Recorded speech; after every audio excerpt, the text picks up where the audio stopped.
किन त हेर्दै मैले लगाइदिनु पर्छ पर्दैन बुढाले पो लगाइदिनु एउटा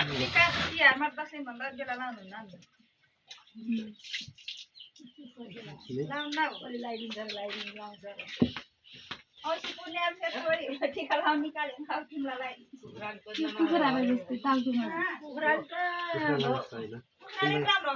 बच्चा दिनुपर्छ है कति हो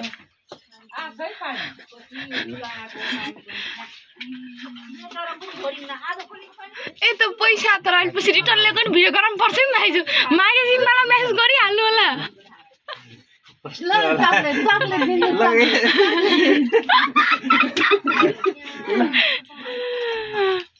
खुवाइदिनु के मलाई हो ल भयो चकलेट आदि आदि खाइ मुख मिठो नगर न बेइज्जत नगर न एकछिन आदि आदि भिडियो अन गरेपछि लिन्छु भन्नु भयो क्या यहाँ चर्तीको लागि नखान सबैजना मिठाई हो ल खाऊ ल खाऊ न कस्तो निकालेको र ल ल